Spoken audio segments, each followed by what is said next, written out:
যেহেতু জনতার দরবারে গিয়েছি, মাননীয় মুখ্যমন্ত্রীকে আমরা অনুরোধ করেছি যে নবান্নে চাকরিহারাদের একটা বৈঠক যদি তিনি ডাকেন, কারণ আমরা একটু স্বস্তি পেতে চাই। আমরা মুখ্যমন্ত্রীর কাছ থেকে আশ্বাস বাণী পেতে চাই যে যোগ্যদের চাকরি ফিরবে। তিনি বলেছেন নতুন সরকার প্রতিষ্ঠিত হয়েছে, একটু 2 মাসের একটা সময় তিনি বলেছেন যে আমরা অ্যাডভোকেট জেনারেল, আমাদের যারা ঊর্ধ্বতন আরও আধিকারিক, আমলা, শিক্ষা দপ্তর, শিক্ষামন্ত্রী এবং সর্বোপরি আমাদের কেন্দ্রীয় সরকারের মাননীয় প্রধানমন্ত্রী, এই সরকার আমরা এনেছি, আমাদের মতো যুবকরা এনেছে, লক্ষ লক্ষ বাঙালিরা এনেছে, কি ম্যাসিভ ভাবে জিতেছে। আমরা এই সরকারকে কোনোভাবে বিব্রত করতে চাই না।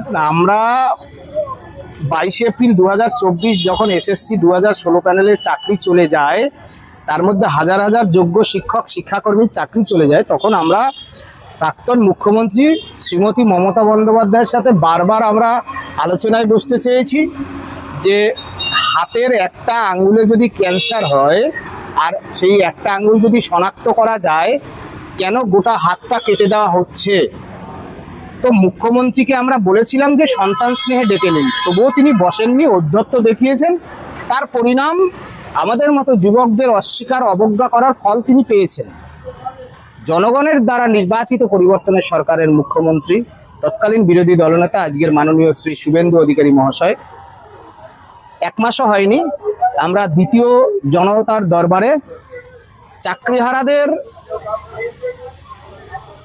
পক্ষ থেকে সুমন বিশ্বাস, শ্বেতা রায় এবং ঋষিরাজ মুনিয়ান আমরা আমাদের নির্দিষ্ট দাবি, যে দীর্ঘদিন ধরে আপনারা জানেন আমরা এসএসসি 2016 প্যানেলের সমস্ত চাকরি প্রার্থী পরীক্ষার্থীর ওএমআর প্রকাশের আন্দোলন লড়েছি, নবান্ন অভিযান, মার খেয়েছি, রক্তাক্ত হয়েছে, চোখ ফেটেছে, লাথি মেরেছে, লক আপ করেছে, কিডন্যাপ করেছে, মাসের পর মাস বেতন বন্ধ করেছে, হয়রানি করেছে, থ্রেট করেছে, সমস্ত ট্রাই করেছে, ভয় দেখিয়েছে, ব্যর্থ হয়েছে। তার কারণ আমরা সত্যের পথে আছি। আজকের জনগণের সরকার প্রতিষ্ঠিত হওয়ার পর ওএমআর প্রকাশিত হয়েছে। আমরা সুস্পষ্ট বক্তব্য নিয়ে গিয়েছিলাম। 3রা এপ্রিলের সুপ্রিম কোর্টের যে রায়, ফ্রেশ সিলেকশন, যাদের নামে কনক্লুসিভ এভিডেন্স ছাড়া, উপযুক্ত তথ্য প্রমাণ ছাড়া চাকরি চলে গেছে, কিছু টেন্টেড মিশে আছে বলে, তাহলে ওএমআর এর ভিত্তিতে তাদের তালিকা প্রস্তুত করে কিভাবে ফ্রেশ সিলেকশন করা যায়। ওএমআর এর প্রাপ্ত নম্বর 55, একাডেমিক 35 এবং ইন্টারভিউ 5 প্লাস ডেমনস্ট্রেশন 5 হতেই পারে, এটা একটা ফ্রেশ সিলেকশন, এগুলো রুলসে আছে। আমরা সেই দাবি নিয়ে গিয়েছি। আমরা যেহেতু জনতার দরবারে গিয়েছি, মাননীয় মুখ্যমন্ত্রীকে আমরা অনুরোধ করেছি যে নবান্নে চাকরিহারাদের একটা বৈঠক যদি তিনি ডাকেন, কারণ আমরা একটু স্বস্তি পেতে চাই। আমরা মুখ্যমন্ত্রীর কাছ থেকে আশ্বাস বাণী পেতে চাই যে যোগ্যদের চাকরি ফিরবে। আমরা এই আশ্বাস পেতে চাই, যদি কেউ দুর্নীতি করে, সে যদি 10 বছরও চাকরি করে, তার চাকরি চলে যেতে পারে। আর যদি কেউ সৎ থাকে, তার 20 বছর পর হলেও তার যোগ্য চাকরি ফিরে আসবে। জনগণও সেই আশা করে, আমরাও সেই আশায় গিয়েছি। তিনি বলেছেন নতুন সরকার প্রতিষ্ঠিত হয়েছে, একটু 2 মাসের একটা সময় তিনি বলেছেন যে আমরা অ্যাডভোকেট জেনারেল, আমাদের যারা ঊর্ধ্বতন আরও আধিকারিক, আমলা, শিক্ষা দপ্তর, শিক্ষামন্ত্রী এবং সর্বোপরি আমাদের কেন্দ্রীয় সরকারের মাননীয় প্রধানমন্ত্রী, তার অধীনে সিবিআই দপ্তর, আপনারা জানেন কোর্ট মনিটরিং সিবিআই তদন্ত হয়েছিল। এই সিবিআই তদন্ত অনুসারে টেন্টেড চিহ্নিত হয়েছে, OMR manipulation, rank jump, mismatch, panel বহির্ভূত। তাহলে হোয়াই নট এই ওএমআর এর ভিত্তিতে যোগ্যরা চিহ্নিত মানে চাকরি ফিরবে না? দেশের মাননীয় স্বরাষ্ট্রমন্ত্রী, তার আমরা সাহায্য প্রার্থনা করছি। আমাদের ভারতীয় জনতা পার্টি কেন্দ্রীয় সভাপতি মাননীয় নীতিন নবীনজির, তার সাহায্য প্রার্থনা করছি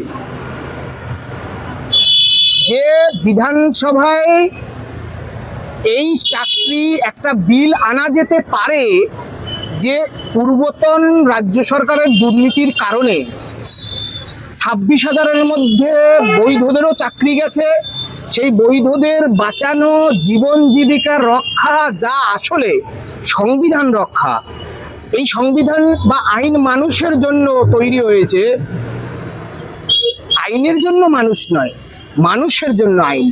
সুতরাং এদের বাঁচানোর জন্য, সরকারি গ্রামীণ শিক্ষার যোগ্য শিক্ষকদের বাঁচানোর জন্য সরকার সুপ্রিম কোর্টের নিয়ম অনুযায়ী অ্যাফোরশেড যে পোস্ট এসএসসি 2016 প্যানেলে ডিক্লেয়ার যে ভ্যাকেন্সি ছিল, সেই ভ্যাকেন্সিতে নিয়োগ করবে বা অ্যাডমিনিস্ট্রেটিভ পাওয়ার এক্সারসাইজ করা যায়, এ বিষয়ে তারা পরামর্শ নেবে।